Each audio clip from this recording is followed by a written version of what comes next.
I express Je appreciation remercie Sœur Lante et ses conseillères de tout ce qu'elles ont fait, le service merveilleux qu'elles ont rendu. C'est une grande responsabilité de parler le dimanche de Pâques au sein des derniers jours du monde entier qui aime notre Seigneur et Sauveur Jésus-Christ.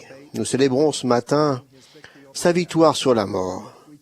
Nous chérissons notre compréhension, le sacrifice expiatoire volontaire du Sauveur en notre faveur.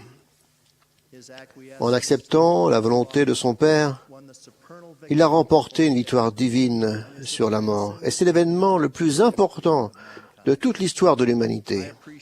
Je suis reconnaissant de cette occasion de parler de la manière de suivre le Sauveur. Les 2 derniers jours du ministère terrestre du Sauveur, avant sa crucifixion, sont très importants et par certains côtés dépassent notre compréhension. Une grande partie des conditions nécessaires à notre destinée éternelle a été remplie le jeudi puis le vendredi, jour de la crucifixion du Christ. La Sainte Seine, le repas de la Pâque, en mémoire de libération d'Israël de l'esclavage, a commencé le jeudi soir. Des ordonnances et des points de doctrine de grande importance ont été instaurés au moment de ce repas. Je n'en mentionnerai que 3. Premièrement, le Sauveur a instauré l'ordonnance de la Sainte Seine. Il a pris du pain, l'a rompu, l'a béni, et l'a distribué à ses disciples en disant « Ceci est mon corps, qui est donné pour vous. Faites ceci en mémoire de moi. » Il a ainsi institué la Sainte Seine. Deuxièmement, il a essentiellement mis l'accent sur des points de doctrine enseignant l'amour comme principe prééminent. Il a enseigné « À ceci, tous connaîtront que vous êtes mes disciples, si vous avez de l'amour les uns pour les autres. » Troisièmement, grâce à l'intercession ou à la demande du Christ, le Saint-Esprit fut promis aux apôtres comme autre consolateur. Le Sauveur a ensuite accompli l'expiation. Il a pris sur lui le fardeau des péchés de l'humanité et les horreurs que Satan pouvait infliger. Il a ainsi subi les procès concoctés frauduleusement et les événements terribles et tragiques qui ont mené à sa crucifixion. Tout cela a mené au point culminant de la résurrection triomphante du Christ le dimanche de Pâques. Le Christ était acquitté de sa mission sacrée de sauveur et de rédempteur. Nous allons ressusciter. Notre esprit et nos corps seront réunis. Selon notre dignité et par sa grâce, nous pourrons avoir la glorieuse possibilité de retourner en présence de Dieu. Joseph Smith, le prophète, parlant de ces événements de Pâques, a dit « Les principes fondamentaux de notre religion sont témoignages des apôtres et des prophètes concernant Jésus-Christ, qu'il est mort, a été enterré, est ressuscité le 3e jour et est monté au ciel. Et toutes les autres choses qui ont trait à notre religion n'en sont que des annexes. » Bien que nous nous réjouissions de l'importance cruciale des événements qu'ont été Gethsemane et le Calvaire, c'est sur le Seigneur ressuscité que nous nous sommes toujours concentrés. Frédéric Farrar, théologien et croyant anglais, a témoigné que la toute première génération de croyants de l'Église chrétienne primitive célébrait le Sauveur en l'appelant le Christ ressuscité, éternel, glorifié. Elle le voyait non pas sur la croix, mais sur son trône. Le président Hinckley a enseigné que notre message au monde est qu'il vit. Le symbole du Christ pour nous, saint des derniers jours, il réside dans l'expression éloquente de notre foi et dans la manière dont nous vivons son évangile. En réfléchissant à ce que signifie être chrétien aujourd'hui, pensez à ce qu'une vie de disciple requiert de nous. Je propose que nous méditions sur ce que le Sauveur a fait durant ces 2 derniers jours de sa vie terrestre et que nous suivions à notre niveau son exemple. Premièrement, réfléchissez à l'institution de la Sainte Seine par le Sauveur. Il savait ce qui allait lui arriver. Sa mission expiatoire sacrée, commencée lors de la guerre dans les cieux, dans la préexistence, allait s'accomplir ce soir-là et le lendemain.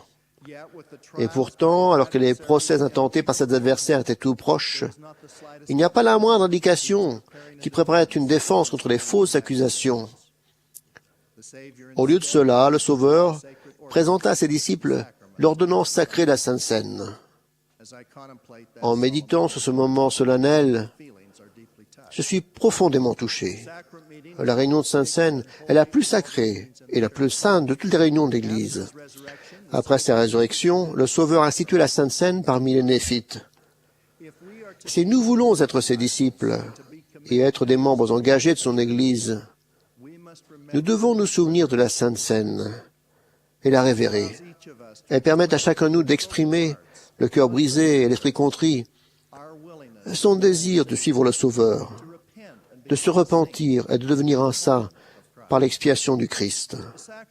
La Sainte Seine nous permet aussi, en renouvelant l'alliance de notre baptême, de témoigner à Dieu que nous souviendrons de son Fils et que nous respecterons ses commandements. Cela augmente notre amour et notre reconnaissance pour le Père et le Fils. Le Sauveur a aussi mis l'accent sur l'amour et sur l'unité, a déclaré que nous serons reconnus comme ses disciples si nous avons de l'amour les uns pour les autres. Compte tenu du fait qu'il était sur le point d'accomplir une expiation aux conséquences éternelles, ce commandement mérite réellement que nous l'appliquions. Nous manifestons notre amour pour Dieu quand nous respectons ses commandements et servons ses enfants. Nous ne comprenons pas pleinement l'expiation, mais nous pouvons passer notre vie à essayer d'avoir plus d'amour et de gentillesse, quelle que soit l'adversité que nous rencontrons. La mission que le Sauveur a donnée à ses disciples de s'aimer les uns les autres et la manière remarquable et puissante dont il a enseigné ce principe de la Sainte Seine font de ce moment l'un des plus poignants, les plus beaux des derniers jours de sa vie, de la condition mortelle. Il n'était pas en train d'enseigner un simple cours de bonne conduite.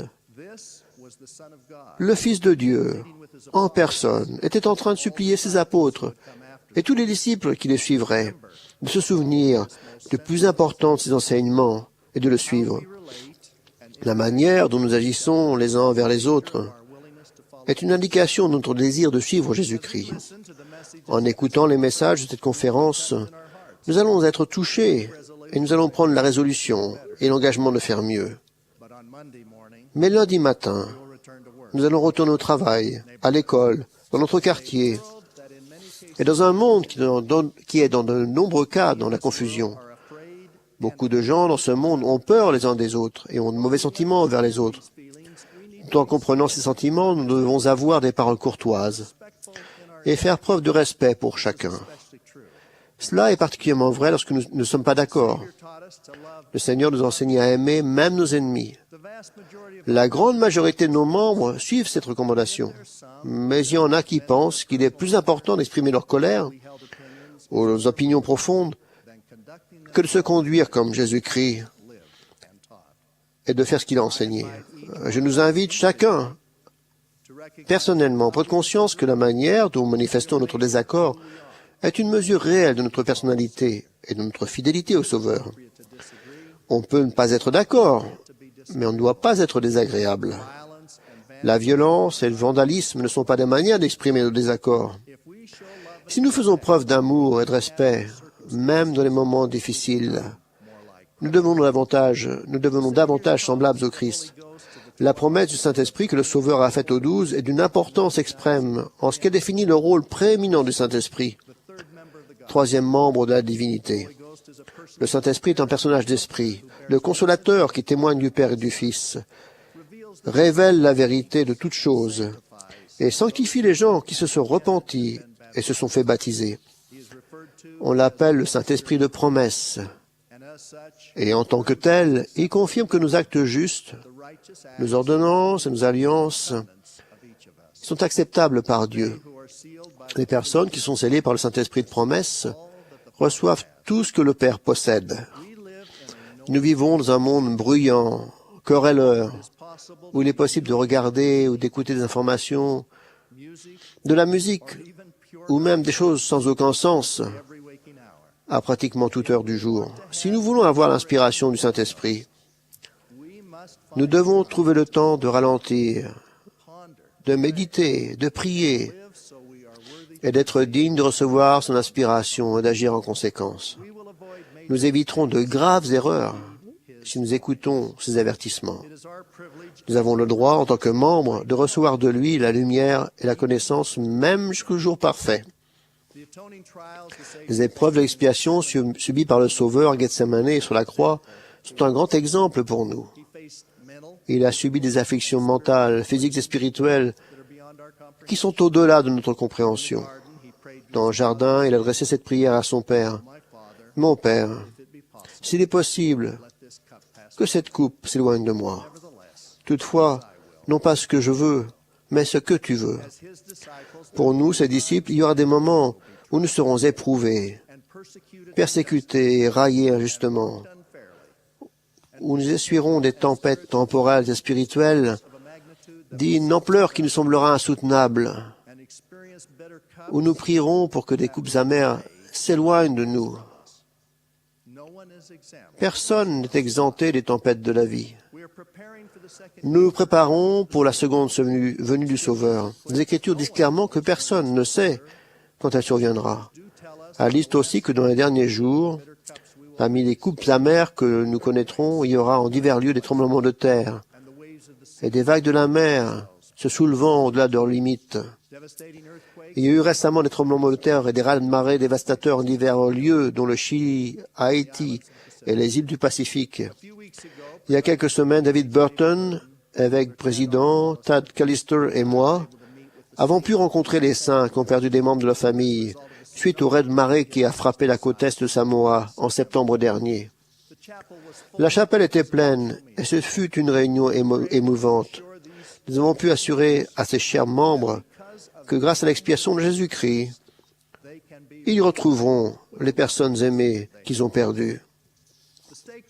Le président de Pieux, Sonny Purcell, conduisait sa voiture quand il a vu au loin l'énorme vague déferler au large.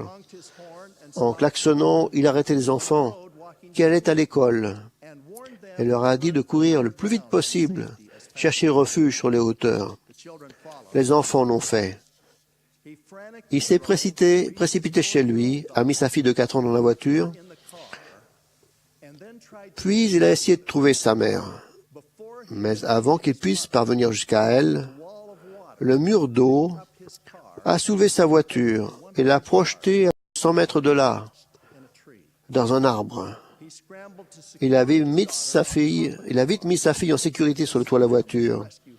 Puis il a nagé vers sa mère qui était accrochée à une branche d'un autre arbre, près de leur maison. Au prix de grands efforts, il a réussi à ramener sa mère à la nage jusqu'à la voiture et en lieu sûr. Beaucoup de gens n'ont pas eu autant de chance.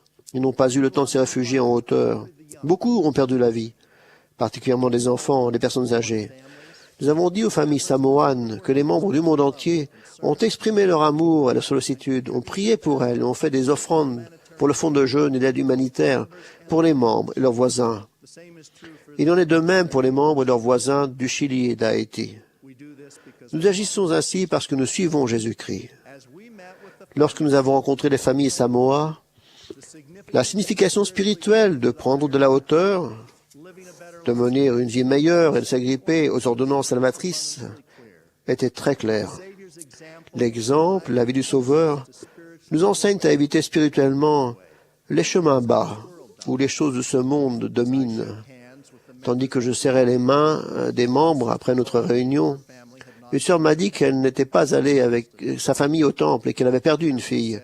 Elle m'a dit en larmes que leur objectif était maintenant de se préparer pour les ordonnances sacrées du temple, afin de pouvoir être ensemble éternellement.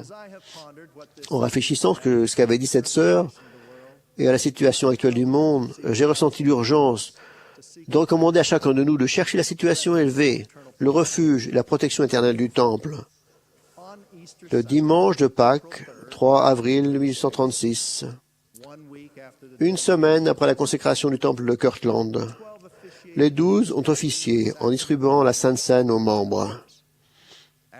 Après la réunion, suite à une prière solennelle et silencieuse, le Sauveur est apparu en majesté au prophète Joseph et à Oliver Cowdery. Et par l'intermédiaire de Moïse, d'Élias et d'Élie, il a rétabli d'autres clés de la prêtrise, dont le pouvoir sacré de scellement, qui unit les familles pour l'éternité. Aujourd'hui, en ce matin de Pâques, Nous nous réjouissons de tout ce que le Sauveur a fait pour nous et nous a donné à chacun la possibilité d'obtenir le salut et l'exaltation. Mais, comme les enfants de Samoa, nous devons courir le plus vite possible vers les hauteurs qu'il a prévues pour y trouver la sécurité et la paix. L'une des manières de le faire est de suivre les enseignements de notre prophète vivant, Thomas Monson. Il suit le Sauveur de manière exemplaire. En ce magnifique matin de Pâques, je repense aux belles paroles écrites par Eliza Snow, servante fidèle du rétablissement. Qui soit honoré pour toujours le divin plan de vie qui réunit justice, amour en céleste harmonie.